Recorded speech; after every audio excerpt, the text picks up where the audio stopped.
Uniform motion. आपकी second unit का first unit आपने पढ़ी है आपकी इंट्रोडक्शन, ठीक है जी। फिजिकल वर्ल्ड के साथ आपका इंट्रोडक्शन था, ठीक है। सेकेंड यूनिट में पढ़ेंगे हम कंसेप्ट ऑफ मोशन।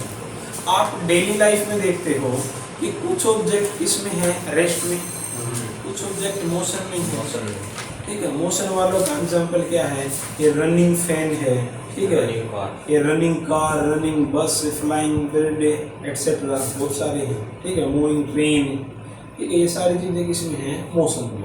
तो हम मोशन के बारे में पढ़ेंगे। तो फिजिक्स की वो ब्रांच है जिसमें मटेरियल ऑब्जेक्ट का क्या पढ़ाया जाता है, मोशन, मोशन के बारे में बताया जाता है। उसको हम क्या बोलते हैं, मैकेनिक्स। क्या बोलते हैं, मैकेनिक्स।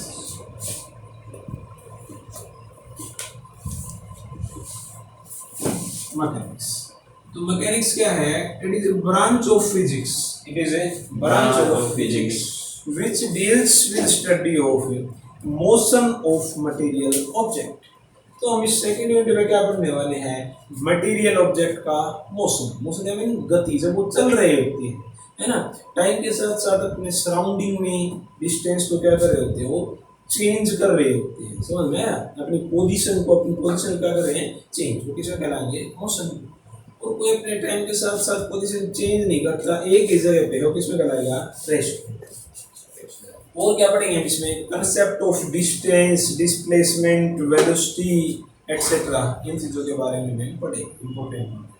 तो बेसिकली हम ये कहेंगे मैकेनिक्स फिजिक्स की वो ब्रांच है जिसके अंदर हम क्या पढ़ेंगे, मटेरियल ऑब्जेक्ट का मोशन। देखो motion, mechanics is mainly classified into 3 branch. First is statics, second is kinematics, and third is dynamics।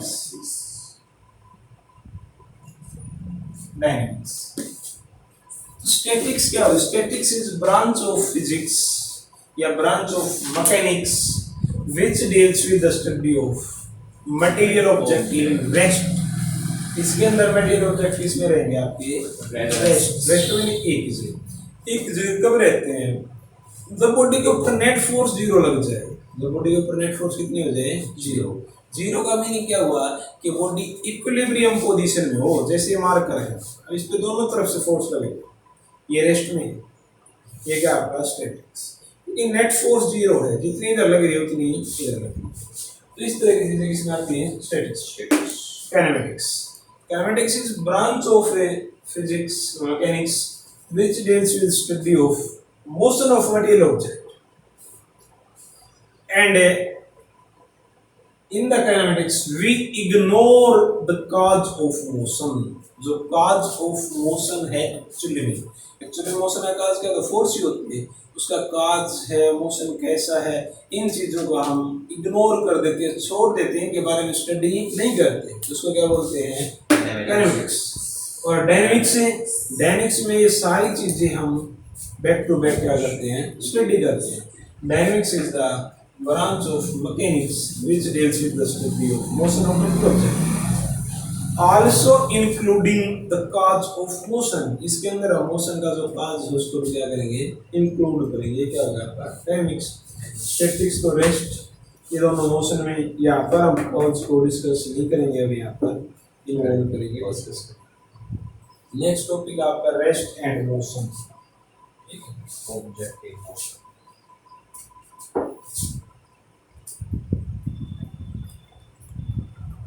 तो मैंने बता दिया, और वैसे भी आपको पता है भाई, मोशन कब होगा, जब ऑब्जेक्ट टाइम के साथ साथ अपने सराउंडिंग में अपनी पोजीशन को चेंज करेगा। अपनी पोजीशन क्या करेगा, चेंज, समझ में। तो किसमें कहलाएगा, मोशन में कहलाएगा।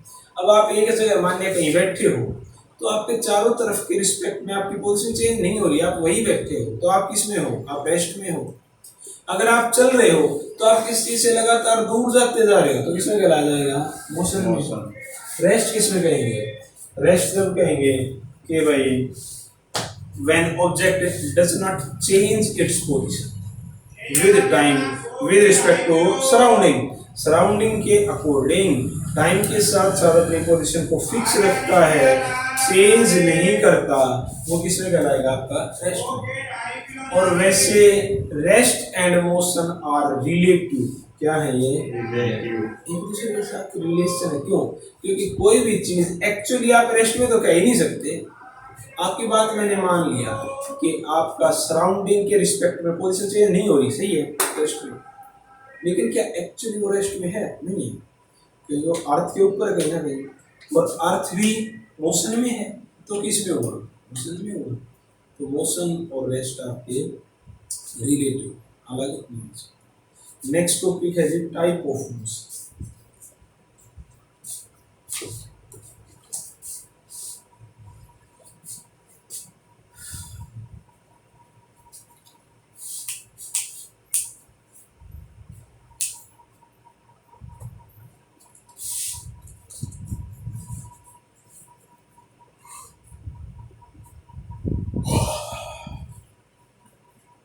Type of motion. There are three type of motion. First is the rectilinear or translatory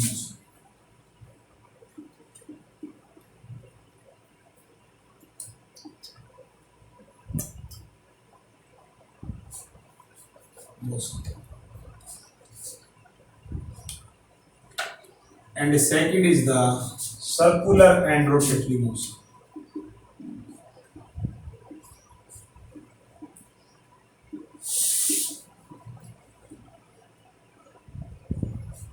And the third is oscillatory or vibratory motion. Basically आपका मोशन तीन टाइप का है, रेक्टिलिनियर और ट्रांसलेटरी, सर्कुलर और रोटेटरी, और oscillator और vibratory. ठीक है, आप +1 में ही पढ़ोगे टाइप ऑफ मोशन, आगे आप नहीं पढ़ोगे, क्योंकि मोशन तो पूरी आपके फिजिक्स में चलेगा, लेकिन इसके टाइप आपने यही पढ़ने हैं, आगे वाली क्लास में आप नहीं पढ़ोगे। वैसे ही इतने मुश्किल हैं नहीं जितने दिख रहे हैं, है ना। मैं आपको एक मोटा मोटी बता दूं, मोशन के 3 ही टाइप हैं। ये वाला मोशन है, ये तो आपका स्ट्रेट लाइन मोशन है, जैसे ऑटोमोबाइल चलते हैं सड़क पे सीधी लाइन में, ये वाला है। ये सर्कुलर मोशन है, जैसे आपका फैन चल रहा है, ये किसी ऑटोमोबाइल का व्हील चल रहा है ना, किसी मशीनरी का पार्ट्स गोल गोल चल रहा है, वो क्या आपका ये वाला। और ये वाला जो है ये आपका वाइब्रेटरी ऑसिलेटिंग मोशन। आपने सिंपल पेंडुलम देखी है, क्लॉक वाली भी पेंडुलम देखी होगी भैया, क्लॉक वाली पेंडुलम देखी होगी आपने, ऐसे क्या करते हैं, ये तीसरे वाला, ये वाला, ठीक है। तो ये तीनों यही है, बस कोई खास बात नहीं। अभी देखिए डेफिनेशन देखिए, रेक्टिलिनियर और ट्रांसलेटरी मोशन। अच्छा, एक रेक्टिलिनियर और ट्रांसलेटरी में क्या फर्क है?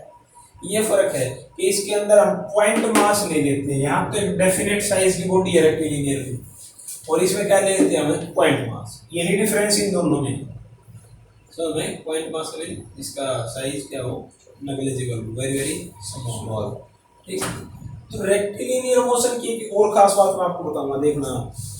रेक्टिलिनियर मोशन वो कहलाएगा जब बॉडी के सभी पार्टिकल, ध्यान से सुना, सभी पार्टिकल इक्वल टाइम में इक्वल डिस्टेंस ट्रेवल करते, इक्वल टाइम में इक्वल डिस्टेंस ट्रेवल करते। Motion is known as the translatory motion. Translatory motion की ये पहचान है, ये खासियत है, खास बात है कि इक्वल टाइम में सभी पार्टिकल इक्वल डिस्टेंस ट्रेवल। कैसे देखो, मान लिया भाई ये मार्कर है, इसमें स्ट्रेट लाइन चलना है, और स्ट्रेट लाइन चलना है इसको यहां से और यहां तक, ऐसे जाना है।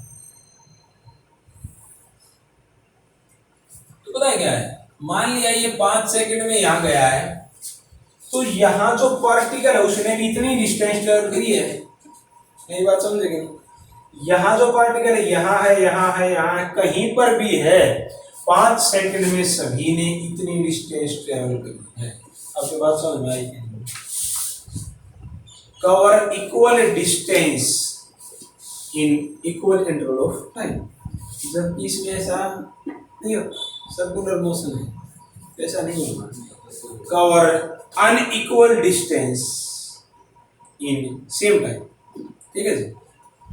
आप एक बात बताओ, जैसे आपका फैन रन कर रहा है, फैन रन कर रहा है, ऐसे एक पार्टिकल तो मैं फैन की एक्सिस के पास लूं और एक पार्टिकल एक्सट्रीम पॉइंट पे लूं, तो जब एक कंप्लीट रोटेशन करेगा फैन में, तो जो पार्टिकल आपने एक्सिस के पास लिया हो तो थोड़ी दूर घूम के आ जाएगा, ऐसे इतना ही डिस्टेंस ट्रेवल करेगा, और जो बाहर वाला वो इतने दूर चल के आएगा। आपके बात समझ में आ रही है नहीं?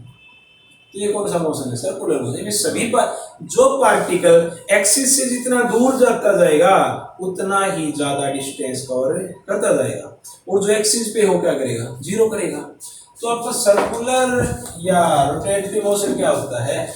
ऐसा मोशन जिसके अंदर आपके सभी पार्टिकल इन इक्वल टाइम में या तो इक्वल डिस्टेंस पे ट्रेवल करें या इक्वल टाइम में अनइक्वल करें। आपको समझ में आ गया होगा ये वाला ऑसिलेटरी या वाइब्रेटरी मोशन।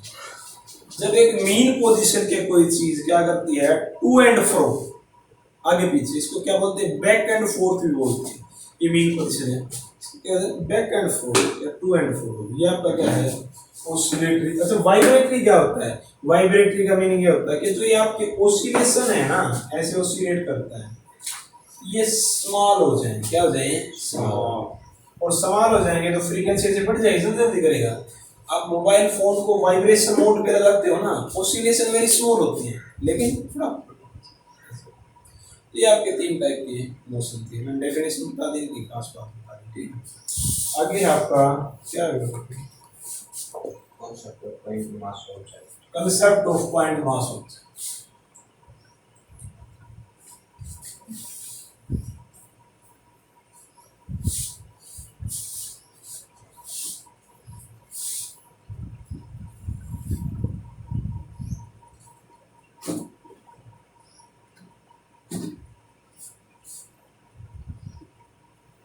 अभी जिक्र हुआ था कि पॉइंट मास क्या होता है, साइज हमने क्या कहा था? स्मॉल।